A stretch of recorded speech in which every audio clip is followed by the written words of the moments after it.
What is up, winning team? Hi, guys. Yes, it's late and I know the lighting's dark and I kind of love it because when I'm making videos to you guys, I feel like you guys are like my people that I come and tell my secrets to while I just go about my day and live my life, like, doing whatever I'm doing, keeping a lot of thoughts to myself because you guys will know how I feel. So I kind of like this vibe. But anyways, I'm going to go actually record properly in the day. Like, I like to record in the day. Like, I do have a light and everything, but I prefer to record in the daylight. But sometimes I like to do these little night videos where it's like, come here, guys, like I'm whispering my secrets to you.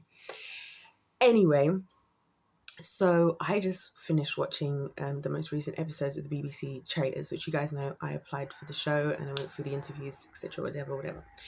Anyway, so I wanted to tell you guys. I don't even know. Am I allowed to tell you guys that?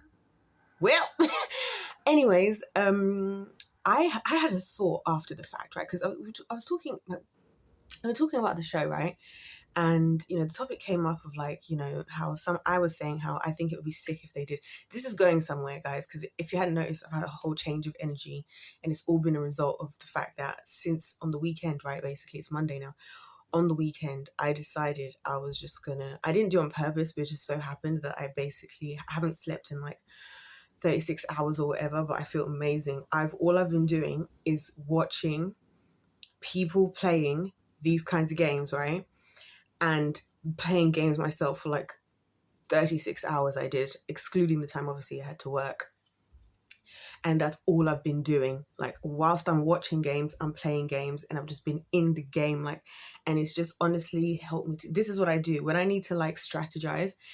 I just game. I play every and any type of game I can possibly play. Video games, board games, card games, mobile phone games. I don't care. Any game, I'm playing it. Obviously, the only games I don't play is with people, which is ironic for what I'm about to say. So, and I have a strategy. I have videos coming out tomorrow. I'm literally prepping for tomorrow's videos. And when I'm prepping ahead like this, that's when you know it's going to be good, because normally I just kind of write them in my notebook and then I just record when I'm ready. But now I've got strategic things I need to do. Anyway, I'm rambling. So we were having this conversation, right? And we're talking about like how, I was saying how I feel like in a game is like, because we were talking about how people's emotions get involved, because that's what happens. People start getting more friendly, and then we start fumbling the game because of our feelings, which is something I've told you guys. It frustrates me about the game of life with people as well, is we get caught up in our feelings and then we fumble the game of life. And that's why I've always said it. The game is the game, and if you're playing a game, like, I don't take it to heart. I've told you guys that for me personally, this is why it was interesting to talk to somebody else with a different perspective to mine. I personally love when people play absolutely ruthlessly with me. It's the same reason why I pick up games really fast. Because if somebody's going to teach me how to play a game, then I'll say to them, play as good as you normally play with me. And I'll be horrific for maybe the first 3 rounds. But because you're throwing me straight in the deep end, like, first of all, it's fun.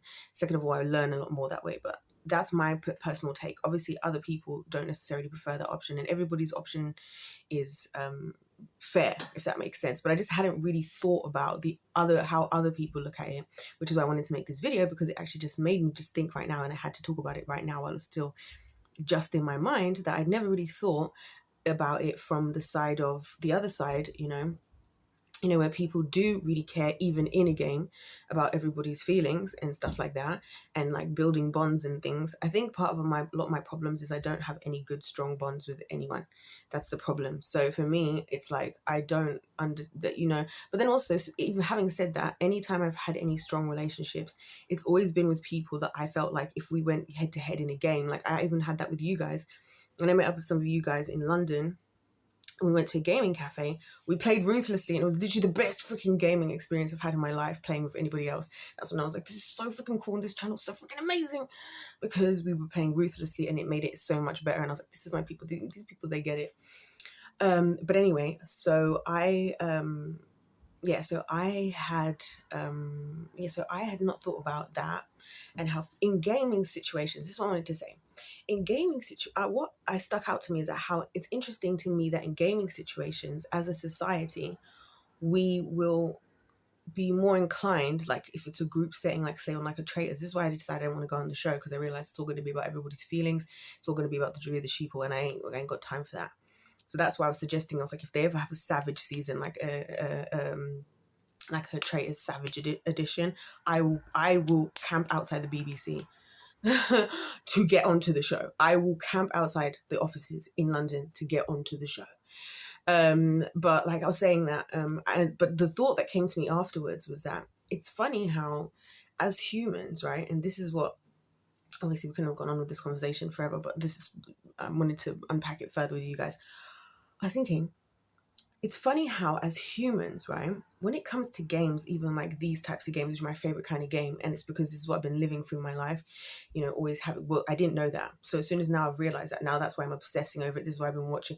I was watching these people playing Werewolf. I've been now introduced to this new game called, what is it called? Like, it's like Blood on the Clock Tower, which is like an even more elevated version, and I'm just like, I'm so all up in it. I don't think I'm gonna sleep again, guys, because I need to find out, wrap my head around this game. And oh my gosh, I'm obsessed, and it's actually making me think about the game of life. And this is my point, because I feel like, you know, the truth is, as I said to you guys, yeah, let's organize our thoughts. So first things first, I find it fascinating.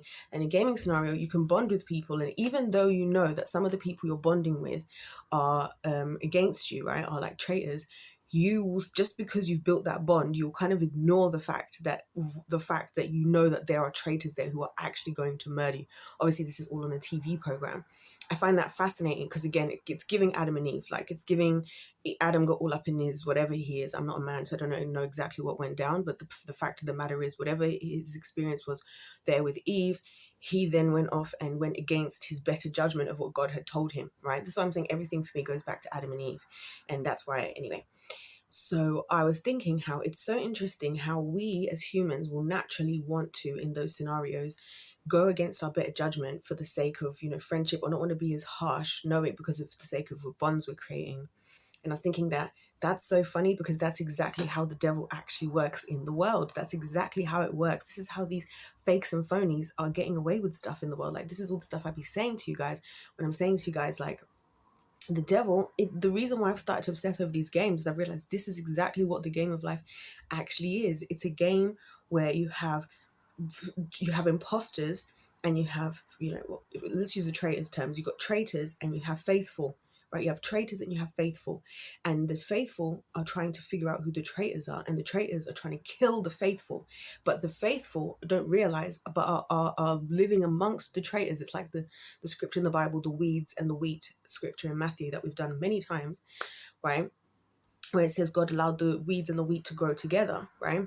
And so our job as people, as believers, the reason we need the Holy Spirit, we need the Bible, and the Bible talks about the devil as a great liar, a deceiver. We're not battling good against evil, we're battling truth against lie, just like in these games. And this is why I obsess over watching them, especially when I can watch people actually playing them. Because like I was watching, Smosh has such a good series on so many of these types of games, and their cast, they're all, you know, like proper professional, like actors, comedians, and whatever, but they're highly intelligent, and so that watching them play is even more interesting. So I'm going to end up you guys already know I watched every single Cyberman Among Us video. Like, I'm obsessed with this because I'm like, this is actually the game we're in, because it's crazy how, and this is what I'm noticing every time I'm watching it, whether I'm watching it on Traitors, whether I'm watching it on the Sidemen, whether I'm watching it on the BBC Traitors, whether I'm watching it in my own life, whether I'm looking in the Bible of like the truth versus the lie, like Jesus versus the Pharisees, like it's the same old story.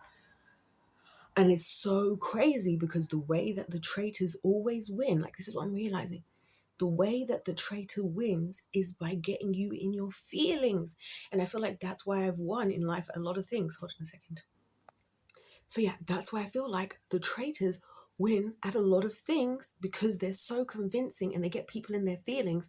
So it's like the thing that's in front of you, you end up doing something different just based on how you feel, because that's been my frustration with the show. I almost wasn't going to watch it this year because I was like, every year it's like people see evidence and all throughout the day they're all noticing stuff. Then as soon as they get to the round table, all it takes is one person and whatever. Like in this episode we just watched, one of the ladies, she was getting in her feelings because one of the guys, who was one of the only people actually paying attention to the factual information of what actually happened, and he was recounting the events. So it'd be like me telling you guys, it's like you guys asking me, as equivalent of this, you ask me, what did you do yesterday? Well, in the morning, I woke up, I drank some water, I got ready, I went out to the gym. Then I came home, went to work.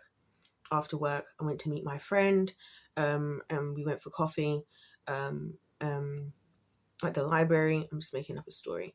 And then I came home and I watched a movie and I went to bed, right? If we're now somebody else has is asking about that situation and I keep mentioning the same details, obviously I'm going to keep mentioning the same details because you're asking me. I'm just telling you the facts of what happened. It doesn't mean that I'm targeting said friend who I was with or whatever. But this lady basically was taking it to heart that this guy kept mentioning that she did something, but he was just recounting what happened. And she was like, oh, I don't know why you keep bringing me up. And he's like, I'm trying to be like, so he was the only one bringing the factual information to the forefront. And it was making me think that this is exactly why people are not good at maths and science. Because when I'm sitting there, it happens with me and the kids all the time. And it's frustrating about my job. This is why I get really frustrated. I don't get frustrated with the kids because I know it's not their fault. It's the world that they're living in. Like, but they'll be looking at something and I'll be like, tell me, read to me, like read. I literally say, this is in maths we're talking about. They'll tell me an answer and I'll know full blown well they know it's wrong. I'm like, read to me what you've written. Okay, a minute ago you said this, and it happens all the time. It happens all the time, and it's so crazy to me how when I'm watching it happen, I'm like, a minute ago you're telling me your process. Because I always ask them, like with the kids, I always get them to verbally break down what they did because that's important for them. I won't get into it, not important. And so they'll be telling me the steps, and I'm thinking, good, good, good, and then we'll get to the bit where just before they have to make a choice of the answer. And usually the reason why I've got them to break that particular question down is because I know that there's something there that might make them go against their logical thinking because for some reason it won't make sense to them for whatever reason because they expected this or they felt this or they whatever. So we'll get to that point and then they'll say to me an answer and I'll say, okay, why are you saying that? Oh, because I don't know. I'm like, okay, but a moment ago you just said, like, this is the same thing I'm seeing on the traders. Like a moment ago, you just told me you did this and then you did this and then you did this. So why did you all of a sudden turn into that? I don't know. I just felt like it. It's like the same thing on the traders. They'll wake up at breakfast in the morning and they'll all be sussing out the traders. And then by the round table, they're voting somebody else. All day they'll say, I'm doing this, I'm doing this. And I'm like, how does this happen? And then I realized, right, it's because it's the battle of logic and feelings, right? It's the battle of logic and feelings. And again, I'm not going to get into that. But yeah, it's like, and so this is why it makes it so easy for the enemy. Like, I know I'm taking, you guys know I like to, everything that's happening in life, I'm locking in. I knew I was going to be watching traitors today. So that's why I was like, outside of work, I was like, I'm going to keep on this, me and these games. I'm watching these games, just anywhere I can see this type of game and I can watch this kind of game and especially observe the human being playing it. This is why I love, in a way, being born at a time like this where people put gaming content on the internet and they can watch people playing games because then I can observe people in their natural habitat and in different types of personalities. Because again, you have all the personalities, like you have the people that are locked in on the game and realize they're playing the game. Very few usually. You have the people that are just happy to be here, which nothing wrong with the categories. I just want to say that it's nothing wrong with each individual category. What's wrong is when people don't understand the situation they're in and how that they can be manipulated in it. And that's the part that bothers me, is that if you're in a situation where you need to get rid of, there is an enemy working against you, you can't just be coasting by in your feelings because that's what they're going to be. That now becomes your weakness. And this is exactly how Jezebel works. Jezebelic type of people, especially Jezebelic women, they don't go around looking like the enemy, like a witch. They go around like the most loving, nurturing, caring kinds of women. That's what they do. They seem to care about you. They want to look after you. Like, this is what I'm trying to say, because they know that if they can get you in your feelings, oh, but it felt so nice. And I've heard it so many times, right? Especially from the men, when they tell me the recountings of things they've experienced with women, and they're like, well, she did this and it was really nice for somebody to do that. And I was just like, exactly. This is why I come out here and make these videos, but then I sound like the freaking savage, which I get it, because I was realizing in this conversation, I was like, I sound savage, but I also don't care, because this is actually how I've won in life, because I've decided that if I'm doing something, unless I'm actually hurting people, and that was the bit that got me, because like in a gaming scenario or competition, we're both here to compete, or we're playing a game. It's just a game, it's just a competition, right? I'm not doing anything to hurt you in real life. But other people are actually doing that in real life. And these are the people, and this is what I was thinking. This is what made me think to make a video. Those are the people we defend in society. those are the people we defend. The people who are doing this stuff on purpose in real life, not the imposters and the traitors and the werewolves and the mafias in games, right? But the ones in real life. So in a gaming scenario, I'm considered a savage, or others, for how I would want to play. But I would never, ever play like that in the real world. But the people that would play like that in the real world, right, would probably manipulate others. I've seen it happen in games where I've had people try to do it to me. That's how I know. I've learned the hard way because, again, people try to manipulate me a lot, and I have been manipulated a lot. So I'm a recovery, if you will.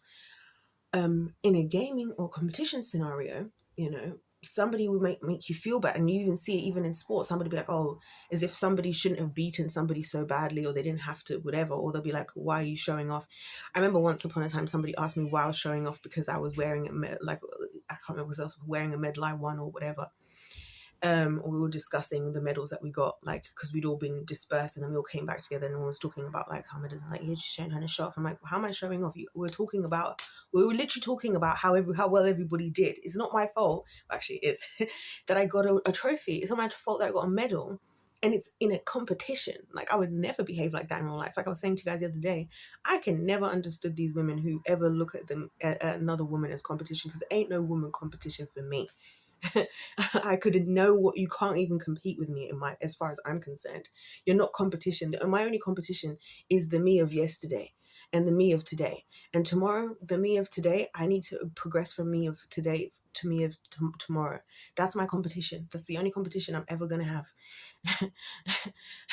You know what I'm saying? Because again, I think it's cowardly to see somebody else as your competition, because it's almost as if you don't have 24 hours, 10 fingers, 10 toes, whatever. Maybe you don't have some of those things. Listen, life's a game. Play the cards you're dealt. I have certain cards that are not favorable: being baby faced, being young, sometimes being a woman, being a black woman. You know what I mean? But there's also advantages to those things. Hence, I can say a lot of things. One of the reasons I come and say whatever the hell I want to say on the internet, because these days everybody's scared to really come back. So I can kind of get away with a little bit more than other people, which means I could use that again for good, or I could use that for bad. And we're seeing both happening in society. Either way, those are the cards that have been dealt. Life is life. Would I bother? Is it any good for me to go and look at somebody else's competition and say, oh, it's easier for this person to make this content, or this person like this, or this person with that? We've all got our cards, we've all been dealt, and we're all dealing with them. But anyway, so I just find it fascinating how it just made me so interested how how we, like, in these scenarios, you doing something, doing well, giving it your all at something we've all what's the word I'm looking for?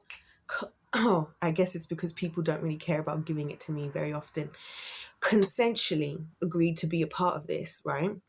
We've all consensually agreed to this, and we've agreed it's separate from actual life. Surely that's the time, where we all can do that. And then in the real world, we don't. But then I realized the world is backwards. And this is why I say the kingdoms operate differently. The kingdoms operate differently. Where those of us in the kingdom of heaven operate under fairness, justice, consent, all these things, you know what I mean? And appropriateness and order, i.e., certain things are appropriate in certain places, but maybe not in others. You know what I'm saying? For example, I don't sit there. I'm not one of those people. I'm here on YouTube. I say everything I want to say. But a lot of times when I'm in life, I don't take every single opportunity that I have to say all the things that I think, because it's not a competition. If I feel like it's appropriate for me to mention some of the things that I believe in situations, that's why I say I keep to myself, or I come on here and whisper talk to you guys, because it's not, for me, it's not about a competition. It's not about, oh, I'm smarter than you, or you're smarter than me, or I think I'm right and you're wrong. It's not about who's right and who's wrong.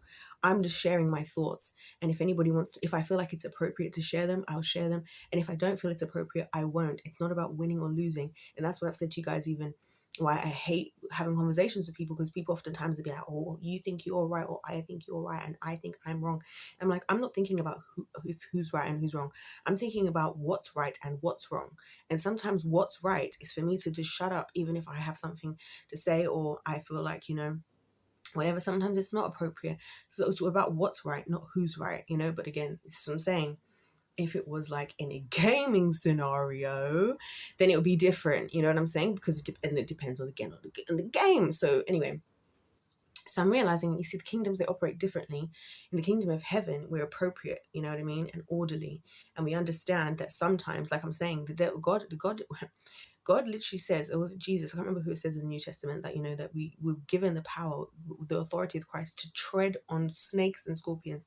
I wonder why God specifies even those in the first place. You know, there are times when God is very loving. He's very lovey-dovey. You know what I mean? He's far more lovey-dovey than I am. And sometimes it makes me a little bit sick, because I'm just like, God, please stop. But when when he needs to be, he's a bit of a savage. I'm not gonna lie to you. I don't know if you heard, but Jezebel, she was eaten by the dogs. She was trampled on by the dogs and all this stuff. He took out the firstborn sons of Egypt. Like, if you see some of the things that God did, you know what I'm saying? But then he's appropriate, because it's also the same God where Jesus, you know, meets the woman who's got, you know, being with, you know, who's had five husbands, and her current husband isn't her husband, he says, but he treats her with grace, because in that situation, it's not about what she's done, it's about what she needs, you know what I mean? And she's not in the position of Pharaoh in pride on his throne in Egypt as the Pharaoh and the king and whatever, with all his own magicians showing off, not even threatened by God. This is a woman who's clearly going through some things, and needs some help, you know what I mean? And again, it takes me back to how Christians don't seem to have an understanding of appropriateness sometimes. Anyway, and so and like how, because again, like I'm saying, sometimes Christians will be like telling the world, you going to hell, you going to hell, you going to hell. And I'm like, they don't need to hear they're going to hell. They need to experience love for the first time. They need to experience acceptance for the first time. You know what I mean? They need to experience, you know, grace for the first time. We live in such an unforgiving world. This is one of the things I've been thinking about when I've been thinking about my anxiety. I realize that one of the foundational roots of my anxiety is the fact that I'm highly aware I live in a world that's unforgiving. So even if I make a mistake today and I apologize and I do everything, like, the way the world operates is that the world will never let you forget what you've done. God does let you forget. But anyways, I'm going off the rails. I know this video is all over the show, and it all just started from one small thought, but this is how my brain works, you guys, especially because it's nighttime. So it's like I have one seed and then all the seeds, and I've been thinking about games and gaming, and then I just watched Traitors. So it's just like the icing on the cake. And I'm about to delve into blood on the what is it? Blood on the, oh, I don't know what it's called, but I'm going to, oh, I wish I could remember the name right now. Anyway, so I'm going to wrap, that's what I'm going to be doing. I bet you I won't sleep before you guys see me making videos in the morning. Because I'm so alert right now, it's a joke, because I'm so locked in. I love games because I feel like life really is a game, and I really feel like it's a game you have to play to win. And like when I was watching all this stuff happening on there, when I was watching all these games, and I watched Simon, and I just keep seeing the same story everywhere, and it's just like, even in the Bible, what was the battle? The battle was, again, it was a game. You know, the Pharisees are playing a game, trying to just sway the Jew of the sheeple. You know, we who is this guy? Who is this guy coming around? You know what I mean? They're trying to catch him out. They're trying to prove he's wrong. They're trying to make him look like he's the imposter when they're the imposters. It's crazy. It's crazy work. Crazy work. But you guys get what I'm saying? Like, as I said, it was interesting for me to think about it. This is why I do enjoy conversations with people, you know, all the time, because it gives me thoughts of things. And I mean, it was a very, very brief, like I said, but it was just like a little seed of thought of like, you know, because they were like, you know, some people, what about people, how the people feel? And I thought that's a good point, that because for me, again, to be clear, this is why I don't find playing games with people fun, and I don't play them games with people often. I do appreciate that. And for me, winning a game is not worth hurting somebody I care about. So if I can tell that there's somebody that cares, I'm obviously not going to play and hurt their feelings. You know what I'm saying? Because it's like, that's not fun. I'm not trying to hurt anybody. This goes back to what I said again about differentiation between the games in real life. If in real life, like, that's why I realized even with the Traitors, I was like, this isn't a game, this is real life, because everybody's taking everything to heart. So people aren't treating this like a game. This is why I like when you go to a competition and it's like, look, if you're running a race, whoever gets the highest time, that's who wins. There's no ifs, buts, maybes. There's no, oh, I felt like if I could have just had another chance, if I could have run again. No, you have your chance when you run, you get your number, and whatever happens, it's done and it's dusted. This is why I've lived my life for winning, because I just love that kind of concept where there's not so many different things. Because the thing is as well, and this is the other thing, once we open up outside of just the factual information, we start delving into those things. The reason why manipulation is possible with that is because now it all becomes about connotation, perspective, and who and truths in a plural sense. So then we have the plural truths: your truth, my truth, that truth. That's why I don't like being in relationships in any sort of way, because when I go to a competition, if I go and I run or I compete or I win or whatever at something, I walk away with a trophy. I walk away with a certificate. I walk away with a qualification. No one can tell me that didn't happen. If I'm in a situation with somebody and nobody was there, and it's their version versus my version, if they can sway everybody else, I'm screwed. And that's why I hate relationships, to be honest with you, because that's exactly what's happened to me my entire life. And that's why I know it so well, because I'm now realizing that I've been working amongst traitors all this time. And, if people could see, and this is why we now rely on what? Evidence. And this is why what the devil does, what? Fixates on controlling the justice system, because he wants to make sure that, these people can't, if I control the system, I make sure people can't get evidence. I make sure we end up in these situations like the Diddy situation of now.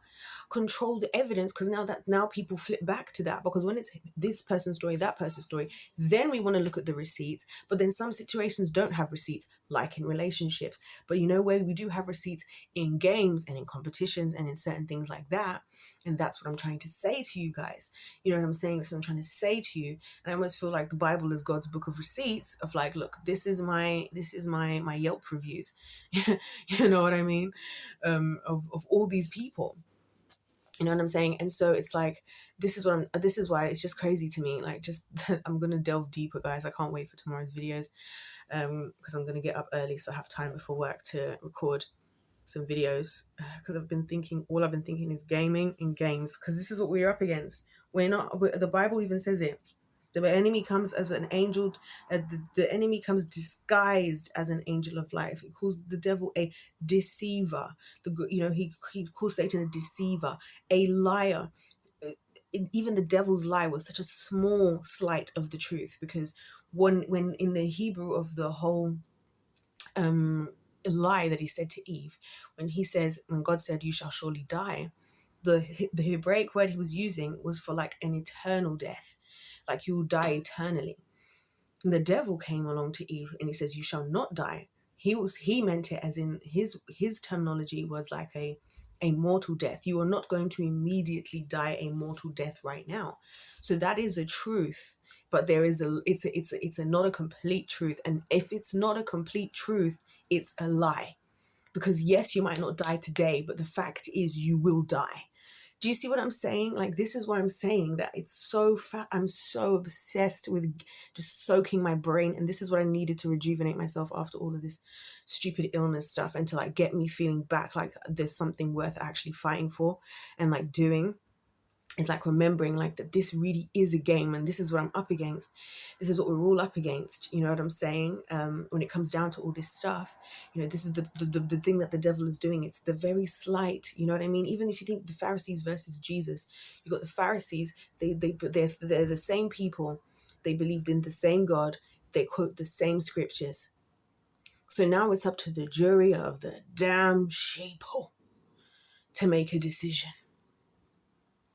Right? Which side are you going to choose? And that's why I'm saying that it's not even the Bible says the world is going to call good evil, evil good. Well, not what I've realized is that what we're coming up against as humans is not good versus evil. Like I said, it's truth versus lie. You're going to be presented with two things that look so. Even now, when I see videos of people who are clearly wicked in the world, people who are talking about doing witchcraft and explaining witchcrafty, behaviors and demonic practices, a lot of the things that they do, I do. As a Christian, the Bible tells us to meditate. But when the Bible says to meditate, it's to meditate on the scriptures. When the world tells you to meditate, it's to empty your mind. The God never tells us to empty our mind. And you know why? Because he tells us to fill it with his word, because he knows we're humans. When we're emptying it, we're just opening it up to our own human's flesh and to the kingdom of darkness. Also, obviously to God as well. But if you're not even talking to God, then, you know what I mean? So God doesn't tell us to empty our minds. He tells us to fill, to take on the mind of Christ, to put on Christ's mind.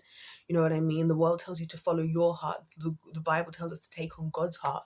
You know what I mean? Either way, You guys get the gist, right? So it's all these sites where it's so close, the counterfeits are so close. It's just like a Jezebel, like I said. An evil woman and a good woman will do the exact same things. It's just the intention behind it. And the intention means everything, because the intention is, if you're the intention, remember, they're doing the exact same thing, so they probably look the same. In fact, the counterfeit probably looks better because it's a manipulative tactic, right? To get what they want, right? To do what's best for them. On the other side, it's to do what's best for whoever, like, for everybody involved. That's how it works in the world. That's how it works in the kingdoms, like that. So it's like, what I'm realizing the closer I'm getting to God is that what we're up against as Christians is not the devil walking around with red horns or whatever. It's the devil walking around as that lovely local pastor that you grew up with for 40 years, who hosts soup kitchens on Thanksgiving. You know what I mean? Who you remember coming to do really lovely, coming and watch you guys singing, Bible songs, about David and Goliath in children's church, and who, always is, the one that's like the trusted man of the community. Think about it, because if the devil wants to get to people, this is my point. Is he going to use the person that looks the furthest away? This is why I said, when we keep talking about all these PDF files and always it's always like the man with the van, which is actually ironic, because the men with vans, actually, in my experience, are actually the best men out there. They're so lovely, very gentlemanly, and they're building the world. And it's actually the people in the other places that I'm supposed to go and trust, like in the churches and stuff, where it's the men that you can't trust. It's the men that you then think, oh, I'm going to go and open up to my pastor about what I'm going through. You know what I mean? And then they just use that as an excuse to say, oh, you know what, come to my house and we can do a 10-week, I want to do a 10-week prayer deliverance with you. Bring you to their house, bring you to the church, and just we'll do it one-on-one because God really placed it on my heart. You know what I mean? Meanwhile, I'll go out on a date with the guy who stops me in the middle of the road in his car, and this happens to me all the time, in his van. He's just come back from work with all this freaking gear in the back, right? He'll take me on a date and he'll ask me, how was your date? Well, actually, this happened. And I'll just say something simple, and they'll give me a very simple piece of advice to fix my problem. So saying the world is like, it's like, and so when I'm having this happen to me, just literally, this happens to me all the time. That's why I'm saying it's crazy. It's crazy, because I'm like, that's actually wild work. You go to the church, oh, please give us $100,000. But this, I'm saying, the devil's gonna go where he can get the closest to you. He's going to go where he can get the closest to you, always, right? And the easiest way to get close to you is to get you caught up in your feelings. And that's why I feel like right now in life, I'm at an advantage that I don't want to change from, in catching feelings. Because, or, engaging and building strong bonds with people, because I feel like I don't want that to be used as a manipulative tactic, because it always has been, always will be, from the kingdom of darkness. Because once we air in our feelings, we start to abandon logic. Because even when I'm in school teaching the kids, like I said, I ask them, why did you, if you knew the right answer, why did you put the wrong answer? And it happens, guys, every damn near week, I think, right? If you knew the right answer, why did you put the wrong answer? Because it didn't feel right. But you just did 4 steps where you did this and you did this and you did this. So why wouldn't you just continue with what you just did? I don't know. It just didn't feel right.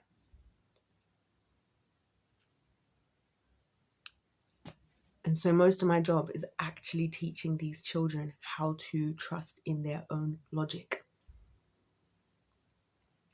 Right? Not what they have to do. Because I watch it happen over and over for years and years, all ages, races, nationalities, whether it's the kids who do the questions quick, whether it's the kids who take a long time, whatever their age, whatever. Across the board, I see it and I'm like, this is crazy. And then people are like, oh, maths and science is so hard. I'm like, sometimes resisting your feelings is what's hard. Resisting your feelings is hard. I'll answer that. It is hard. It's not easy. I don't find it necessarily easy, even for me now. There's a lot of things I would prefer to do based on my feelings.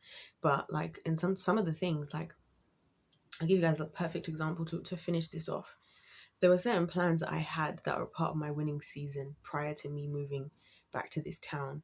And I truly believe that the Lord brought me here to remind me and give me data to give me to say, this is why you can't do the things based on your feelings. I know you care about everybody. I know you want to see everybody winning. I know you want to bring everybody with you and do everything with everybody, but you can't do that. And I really believe he brought me back here all for all this time so that I would have to feel not just the feelings of wanting to bring everybody along, but also the pain, also the negatives, remind myself what I'm actually dealing with. You know what I'm saying? So that I don't then fall back into the trap of forgetting. And that's what the world teaches us to do. That's why we all go to therapy. We all go to get on all these medications that help us to try and ignore the bad things so we can ignore the factual information and just go along with something that feels nice. Oh, I just have this chemical imbalance. Oh, I just struggle with this thing that just came from nowhere, because it's nothing to do with what happened to me in my life why I've turned out this way. It's nothing to do with the state of the world right now why I've turned out this way. It's got to be something else, because that's the easier thing. It feels nice to be able to do that.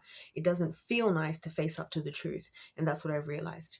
Anyways, you guys, I'm going to leave that there. I can't believe we went all the way around there, but listen, buckle up and stay tuned. Buckle up and stay tuned, because listen, I'm in the gaming. I'm about to lock back in now. I'm about to lock back in. I'm getting into this Blood on the Clock Tower game. I'm about to find out all about it, how it works. I'm probably going to be, I'm all up in that. Because, yeah, now I was like, God, please give me something to fixate on that's going to help me to, like, because whenever I play these games, it helps me to start thinking strategy and start thinking. That's why I say everything you do in life, if you allow the Lord to be in the process, he's going to be in there. So this is why me and God are like, I'm sitting there watching these games and playing them, other games at the same time, doing all this stuff, thinking to myself, I see now, because it's now giving me insight at the game of life and the game that the enemy could be playing, especially when you see how people's true nature can sometimes come out as a result of a game or something. They play in a way they don't normally play, and it's like, oh, is that the little demons we've been hiding the rest of the time? Now that you got your little safe space, you feel like you can bring out your little demons. I was thinking about this, same with Halloween. It's just like Halloween. People all want to be all prim and proper, but how many women go out dressed like whores on Halloween? The rest of the time you want to be going around looking Amish, looking Mormon. But now you give yourself, oh, you being modestly dressed or whatever. Now you want to give yourself the little permission to be the little whore you are at Halloween. You know what I'm saying? Everybody wants to all be doing all this dark stuff. Like, people are so comfortable in hell here. That's what I've realized. People are so comfortable in hell. Like, that's what I should learn to Halloween. Like, especially looking on social media and just like seeing everything, and then going outside, seeing all the decorations. I was like, people are loving living in hell. But then the rest of the time, we're like, oh, we're all good people and we want to protect the kids, and we're all about, the warm and fuzzlies and the betterment for their future. And it's like, but then as soon as you guys actually have an opportunity to be able to do what you really want to do deep down, you do the degenerate thing, because that's the same thing we see with the celebrities. It's the same thing. People are like, how can people be doing this stuff when they got all this money and power and fame? Why would you do that? It's like, because they can pay to. So they can pay for the lawyers to find a loophole for them to do whatever they want. You just can't do that. You're just too broke. That's the only difference. That's the truth for a lot of people, and that's why I don't really have very much respect for the world, because I'm like, you guys are also fake yourself. You guys are also phonies, imposters. You're also imposters because you're just behaving as how you want to in order to manipulate everybody else around you to be able to exist in the society comfortably. But that's not the real you, because the real you comes out in certain times. It's like what I've said, when people come at me, I'll come out here on a YouTube video and I'll be here talking passionately. People be like, you're so fiery, you're so angry, you're angry, and I'm like, I'm actually not angry, because I know when I am. I just don't have to pretend that I don't feel extremely passionate sometimes just to fit in with the world. But then those will be the same people that when they are actually triggered by the smallest thing, something that is minute, right? Something that I would have already absorbed far worse than, and they will actually lose their temper. And I'm like, you see, who's the one who's really hiding demons here? Some of us are telling you that very much that there's things that we're working on. Some of us are not trying to be no imposter. I'm not trying to pretend that I'm the faithful. I've told you guys, listen, I would make an incredible imposter. Well, actually, I wouldn't, because I care. Actually, well, not in real life. I couldn't do it. In real life, I couldn't do it. And that's the funny thing, is that in real life, I could never be the manipulative one. I could never. Like, even I could, it's just not in me to do it. But in a game, I absolutely obliterate you. But in real life, I could never do it. And what I'm realizing is that's the kingdom of heaven for you. And the kingdom of darkness, which is the world, in the world, it's the opposite. In the world, people would actually do things if they could get away with them. And that's what I've realized is what's scary. And that's why people project. This is what I've been learning. You see, I've been thinking a lot with the Lord, and just me and the Lord been having, because while I'm gaming, I'm also me and the Lord, it's all happening at once. And I love it because it's like I'm watching a game, I'm playing a game, I'm talking with the Lord about gaming strategy, I'm thinking about you guys. What I've actually realized is that it's interesting just to see what people, that people are not, people always, people projecting. People project. That's what I realized, because I would always be hurt by stuff that people have said. Throughout my life, I've been hurt by things that people have said, because I've been like, why would you say that? That's so horrible. Like, why do you think I would do that to you? Like, why would you think I would lie about you? Why would I do this? Because, like, why would I lie about you? That's hurtful. But then I've realized only this year, they're projecting because they would lie. I'm shocked because I would never. For them, that's the obvious choice, because that's the obvious choice. Do you understand what I'm saying to you guys? This is why I'm saying I'm mastering this game of life, and the devil ain't happy about it. And this is why I'm forever going to be, the villain in this story. I'm forever going to be the villain in a lot of people's stories. And I am actually the villain in a lot of people's stories, as in I have actually hurt people and done many wrong things in my life. But also there's a lot of people just going to utilize that as if I'm actually trying to create chaos, when indeed they're the ones proactively, actually, actively, intentionally, intensively trying to create chaos. Meanwhile, I'm actually just doing my best, and I'm just a bit of a, whatever you want to call it. Anyways, I'm just another fallen human, just like the rest of us, but I am doing my best. And that was something that that gives me anxiety as well. It's like, in the world, your best is never good enough. People critique you so much, and I'm like, how come I get all this critique while I'm doing my best? But then the other people who are actually actively, we have proof are doing problematic things, are being defended. How does that make any sense? I don't get it. It's not fair. So I've been saying to the, like, God, why have you left me here when I'm going to be critiqued while I'm busy doing my best? And this is why I'm overwhelmed with anxiety. But other people over there, and yes, because sometimes I mess up and sometimes I do the wrong things or whatever, but then I just get further critique and further critique and further critique, right? And over here, when people are intentionally doing the wrong thing, we just go ahead and making all these excuses. Like, again, I use the Kris Jenner example always, because she's my go-to gal for a nice little Jezebelic example. Exhibit A, Exhibit K, Kris to the K. She just, the whole world defends this woman. I can't believe it. Who prostituted her daughter. It's crazy around here. Anyways, you guys, I'm going to leave that there, because life's a game that's played to win.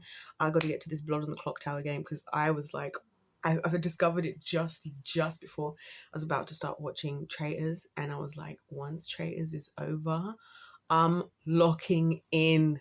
Before the sun rises, guys, I will have my head around this game, because there's layers and there's different players and there's different little things. And these, I look at this stuff and I just use it as an opportunity to also then think, envision it's the kingdom of heaven versus the kingdom of darkness, because that's the truth. Anyways, you guys, life's a game that's played to win. God bless you all. God loves you. I love you. And I'll see you in my next one. Goodbye. Also, actually, there's nothing else to say. Why am I still here? I've yapped enough.